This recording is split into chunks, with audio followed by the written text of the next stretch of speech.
International lab facility. Student-led startups. Great academic exposure. KL, deemed to be university. వచ్చే ఎన్నికల కోసం YCP దూకుడు పెంచింది.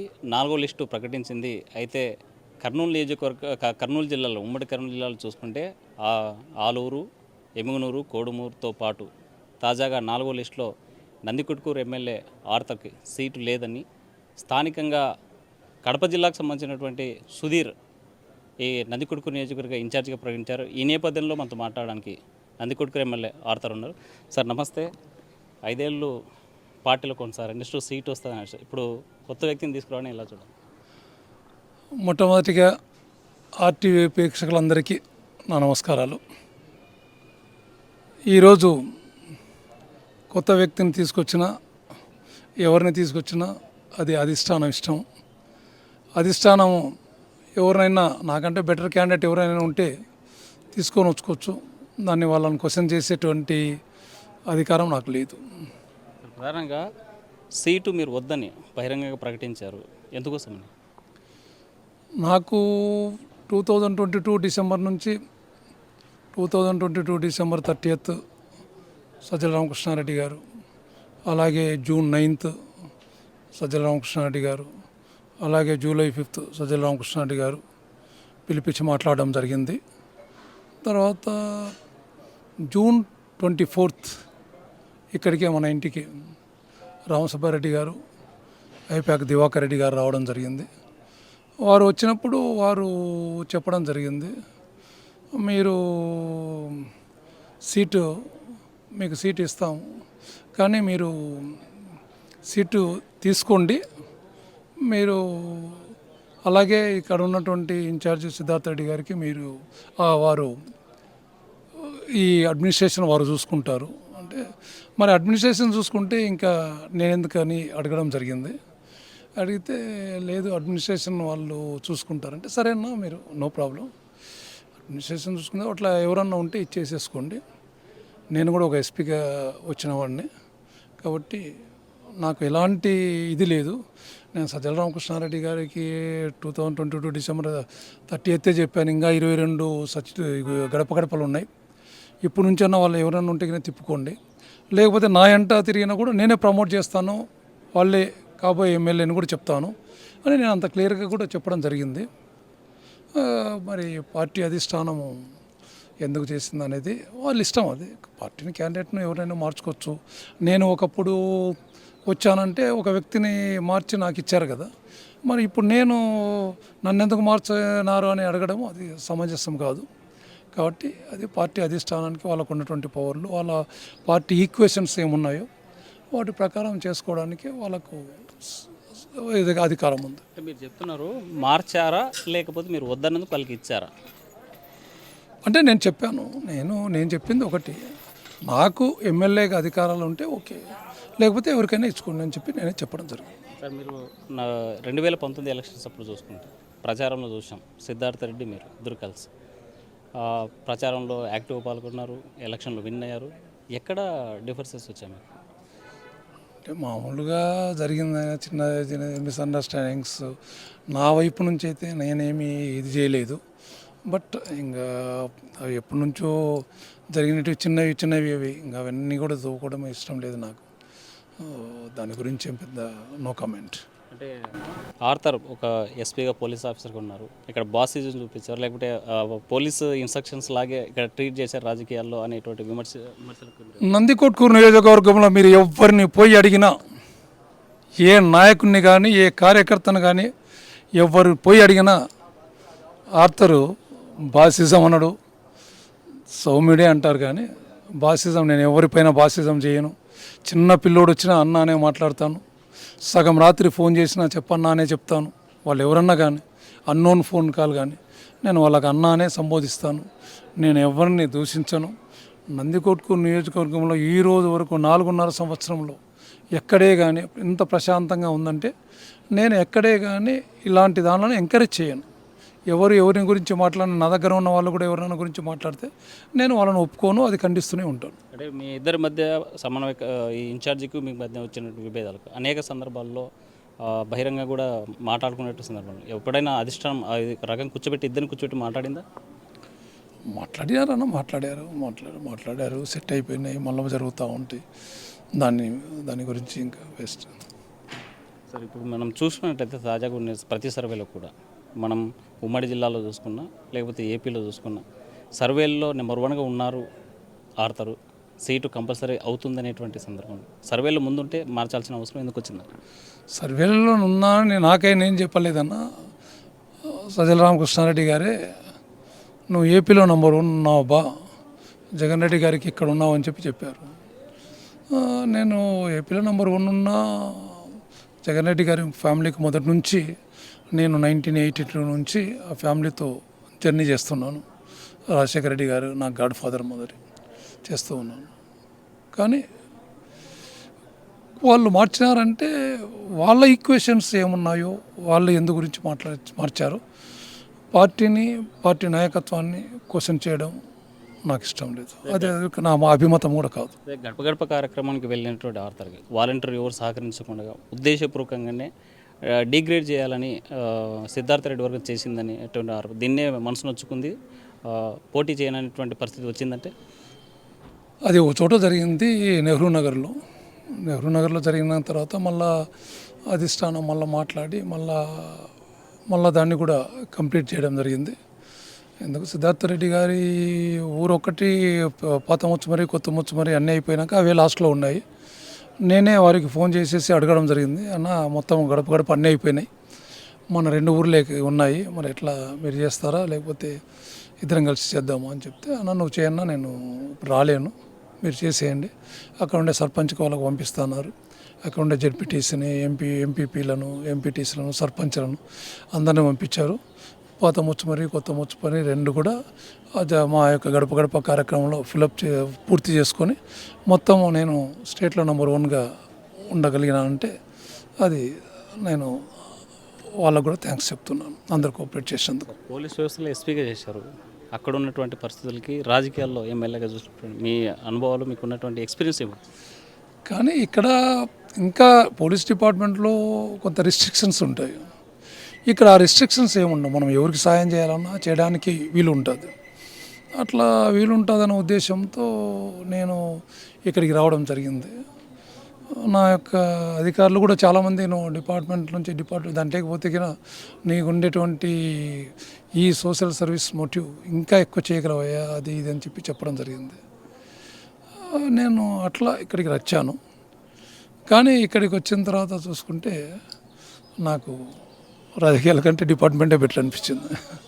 ఎప్పుడైనా నేను ఎస్పీగా బాధ్యతలు వదులుకొని ఇక్కడ రాజకీయాలకు ఎందుకు వచ్చానని ఫీల్ అయిన సందర్భాలు ఏమైనా ఉన్నాయని అంటే అక్కడ ఎవరు మనల్ని అడిగే వాళ్ళు ఉండరు కదా, మనల్ని ఎవరిని అడిగే వాళ్ళు ఉండరు, క్వశ్చన్ చేసే వాళ్ళు ఉండరు. మనము చేసిన దాన్ని వాళ్ళు ఎంతో తృప్తి పడి, నాకు మొదటి నుంచి కూడా ఈ సోషల్ సర్వీస్ యాక్టివిటీస్లో నేను స్టూడెంట్స్ ఉన్నప్పుడు కూడా ఈ ఎన్ఎస్ఎస్ క్యాంప్స్ అవి ఇవి లేదా విలేజెస్లోకి పోయి సాటర్డేస్ సండేస్ అక్కడ ఉన్నటువంటి మురికి కాలువల్లో అంతా స్టూడెంట్స్ అంతా తీయడం ఇలాంటివన్నీ చేసేవాళ్ళము. నీట్గా పెట్టుకోవడం, అటువంటి ఈ మునగలపాడు కానీ పెద్దపాడు కానీ ఇలాంటి దగ్గర ఉండేటువంటి నిర్జూరు కానీ ఇలాంటివన్నీ మేము గవర్నమెంట్ కాలేజీలో ఉన్నప్పుడు పోయి చేసినటువంటి సందర్భాలు చాలా ఉన్నాయి, లేవని కాదు. కానీ నేను ఇంకా ఎక్కువ చేయగలనేమో అనేటువంటి ఉద్దేశంతో నేను రావడం జరిగింది.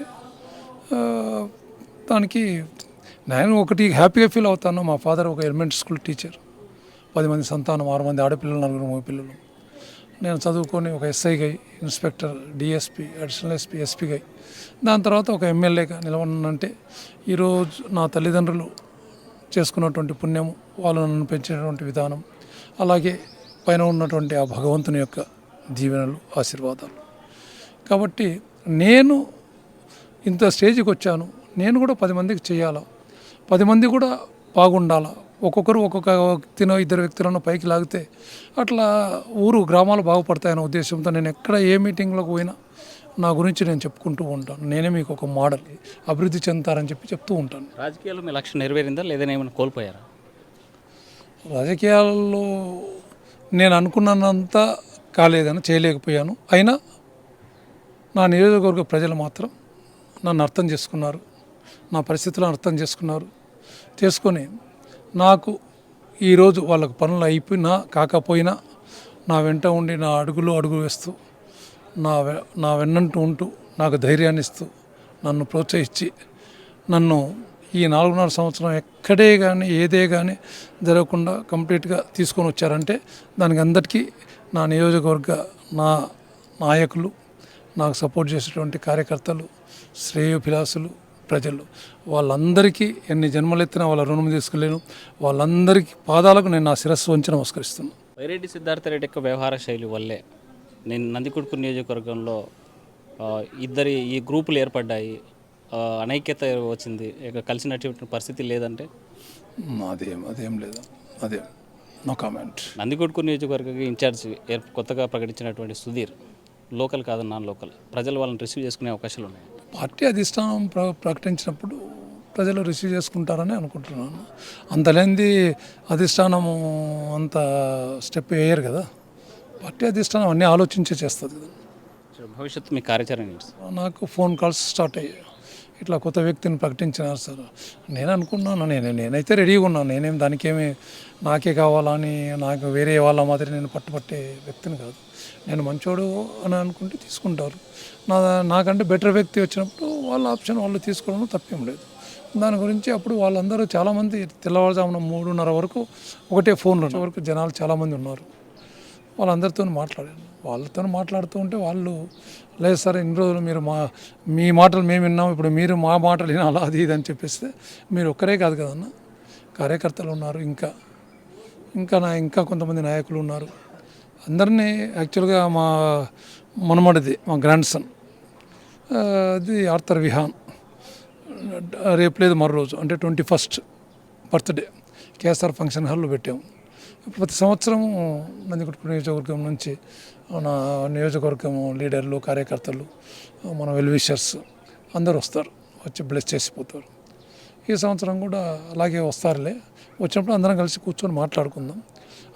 అందరూ ఒపీనియన్ మనకు ఇంపార్టెంట్. నువ్వు నేను ఇంకొకరు తీసుకునే ఒపీనియన్ కాదు. అందరూ ఒపీనియన్ తీసుకొని తర్వాత భవిష్యత్ కార్యాచరణ గురించి ఆలోచించాలి. కానీ ఏదో నువ్వు చెప్పడం నేను చెప్పడం ఇది కరెక్ట్ కాదని మా వాళ్ళందరికీ చెప్పి పంపించాను. మనవడి బర్త్డే రోజే మీ నెక్స్ట్ రాజకీయ స్టెప్ పడిపోతుందంటారా? అంటే రాజకీయ స్టెప్ అంటే నాకేం రాజకీయ స్టెప్ అనేది పెద్ద ఇదని కాదన్న, రాజకీయ స్టెప్ అనేది కాదు. బట్ నేను కోరుకునేది ఏంటంటే 10 మందికి మనం సహాయం చేసేటట్లు ఉండాలి, మనల్ని 10 మంది ఇష్టపడేటట్లు ఉండాలి. నేను ఆ రోజు సజ్జల రామకృష్ణారెడ్డి గారికి కూడా July 5th నేను ఒకటే మాట చెప్పాను, అన్న నేను ఈ రోజు వరకు మీరు ఎవరికి ఇచ్చినా నాకు సంతోషమే, కానీ ఇంకా 3-4 ఎమ్మెల్యేలు మారినా పలానా ఎమ్మెల్యే ఉండే, ఎప్పుడు పోయినా పలుకుతుండే, ఎప్పుడు అందుబాటులో ఉంటుండే, చిన్న పిల్లోడు పోయినా మాట్లాడుతుండే, కులం లేదు మతం లేదు పార్టీలకు అతీతంగా అందరికీ సహాయం చేశాడు. ఎందుకంటే పైనటువంటి ముఖ్యమంత్రి పార్టీ లేదు, కులం లేదు, మతం లేదు, అర్హులైన ప్రతి ఒక్కరికి మీరు పథకాలు ఇవ్వండి అని చెప్పినాడు. అందువలన మేము కూడా ఈజీగా అందరికీ చేయగలిగినటువంటి ఒక ఛాన్స్ వచ్చింది, మాకు చేసాం.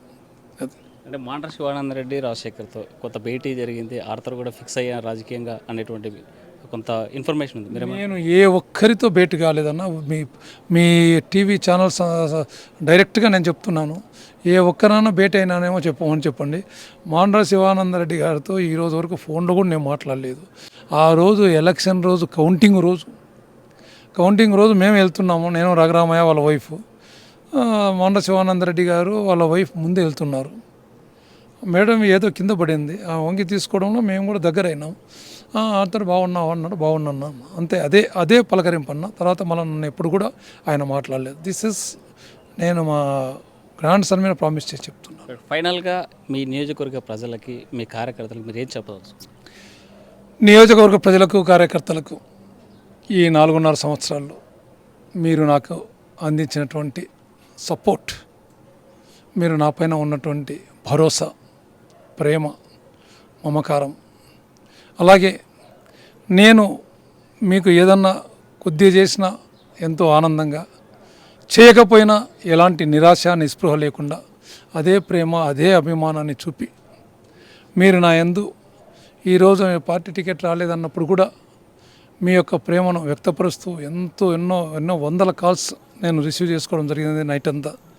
ఈరోజు వరకు మీరు ఉదయం నుంచి ఇప్పటి వరకు మీరు వస్తూనే ఉన్నారు. అయినా మీ ప్రేమను నేను వెలగట్టలేను, ఎన్ని జన్మలు ఎత్తినా మీ రుణం నేను తీర్చుకోలేను. మీ అందరికీ ఎక్కడున్నా ఆర్తర్ మీతోనే ఉంటాడు. మీకు ఎప్పుడు ఏ అవసరం వచ్చినా నా చేతనైనంత వరకు నేను మాట సాయం కానీ ఇంకొకటి కానీ నేను చేయగలిగింది చేస్తానని చెప్పేసి మీ యొక్క ఛానల్ ముఖంగా నా ద్వారా ఎవరైనా బాధపడి ఉన్నా, నా ద్వారా ఏదన్నా నష్టపోయి ఉన్నా మీరందరూ నన్ను పెద్ద మనసుతో క్షమించాలని మీ అందరికీ నా శిరస్సు ఉంచి నందికొట్కూరు నియోజకవర్గంలో ఉన్నటువంటి ప్రతి ఒక్కరికి పేరు పేరున మీ పాదాలకు నా శిరస్సు ఉంచి మీ పాదాలకు నమస్కరిస్తున్నాను. పార్టీ నాయకులు నేను విమర్శించలేను, కానీ నా భవిష్యత్తు కార్యాచరణ కార్యకర్తలు నాయకులు చెప్పేటువంటి సూచన మేరకు రేపు 21వ తేదీ తన రాజకీయ కార్యాచరణ ప్రకటిస్తానని చెప్తున్నారు MLA Arthur. Video journalist Chandrasekhar, తూసేనా టీవీ, కర్నూలు. మరిన్ని వీడియోస్ కోసం ఛానల్ ని సబ్స్క్రైబ్ చేయండి, లేటెస్ట్ అప్డేట్స్ కోసం వాట్సాప్ ఛానల్ ని ఫాలో చేయండి అండ్ లింక్ డిస్క్రిప్షన్ లో ఉంది.